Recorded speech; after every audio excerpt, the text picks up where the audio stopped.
ഒരു വോട്ടിന് 3000 രൂപ, വീട്ടുമുറ്റത്ത് വെള്ളിക്കൊലുസും പ്രഷർ കുക്കറും, പോരാത്തതിന് 3 നേരം ബിരിയാണിയും മദ്യവും.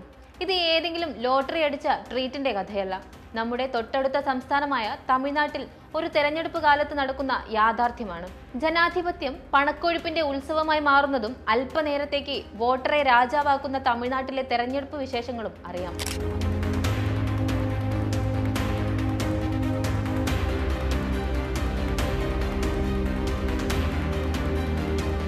തമിഴകത്ത് തെരഞ്ഞെടുപ്പ് എന്നാൽ വോട്ടെടുപ്പല്ല, അതൊരു ആഘോഷമാണ്. അത് അക്ഷരാർത്ഥത്തിൽ ഒരു തിരുവിഴ തന്നെയാണ്. പക്ഷേ ഇവിടെ സ്ഥാനാർത്ഥികളുടെ ജയപരാജയങ്ങൾ നിർണ്ണയിക്കുന്നത് ആശയങ്ങളല്ല, മറിച്ച് അണമുറിയാതെ ഒഴുകുന്ന പണവും സമ്മാനവുമാണെന്ന ആക്ഷേപം ശക്തമാണ്. തെരഞ്ഞെടുപ്പ് പ്രഖ്യാപനത്തിന് മുന്നേ തന്നെ തമിഴ്നാട്ടിൽ ഹാപ്പി ബർത്ത്ഡേ ആഘോഷങ്ങൾക്ക് തുടക്കമാകും. ജയലളിതയുടെയും സ്റ്റാലിന്റെയും ജന്മദിനങ്ങളുടെ മറവിൽ ഓരോ മണ്ഡലത്തിലും സമ്മാനപ്പൊതികൾ ഒഴുകും. വെള്ളിക്കൊലുസ്, പ്രഷർ കുക്കർ, സ്റ്റീൽ പാത്രങ്ങൾ മുതൽ സാരിയും മുണ്ടും വരെ ഓരോ വീട്ടിലും എത്തുന്നു.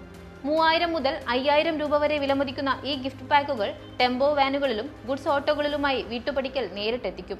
ഇതോടെയാണ് വിവിധ രാഷ്ട്രീയ പാർട്ടികൾ തങ്ങളുടെ അരസിയൽ ഗലാട്ട ആരംഭിക്കുന്നത്. തമിഴ് ജനതയെ സംബന്ധിച്ചിടത്തോളം തെരഞ്ഞെടുപ്പ് അഥവാ തേർത്തലുകൾ എന്നത് കേവലം ഒരു ജനാധിപത്യ പ്രക്രിയ മാത്രമല്ല. തെരഞ്ഞെടുപ്പ് പ്രചാരണ യോഗങ്ങളിൽ പങ്കെടുക്കുന്നവർക്ക് 300 മുതൽ 500 രൂപ വരെയും ഭക്ഷണവും കൃത്യമായി ലഭിക്കും. സ്ക്വാഡ് വർക്കിന് പോകുന്ന സ്ത്രീകൾക്ക് 500 രൂപയും പുരുഷന്മാർക്ക് 800 രൂപയുമാണ് ദിനം പ്രതി ലഭിക്കുക.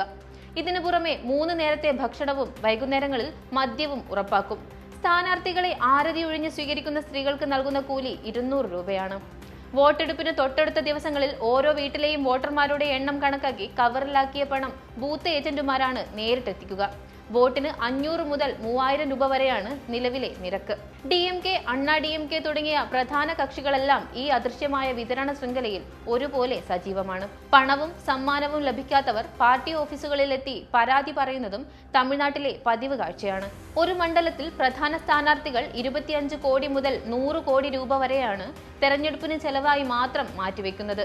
അതായത് കഥയുണ്ടെങ്കിൽ ഒരു പടമെടുക്കുന്ന അതേ ബഡ്ജറ്റ്. മുൻകാലങ്ങളിൽ പാർട്ടികൾ നേരിട്ട് നൽകിയിരുന്ന ഇത്തരം ആനുകൂല്യങ്ങൾ ഇപ്പോൾ കേന്ദ്ര സംസ്ഥാന സർക്കാർ പദ്ധതികളുടെ മറവിൽ വോട്ടർമാരുടെ കൈകളിൽ എത്തിക്കാനാണ് ഭരണകൂടങ്ങൾ ശ്രമിക്കുന്നത്.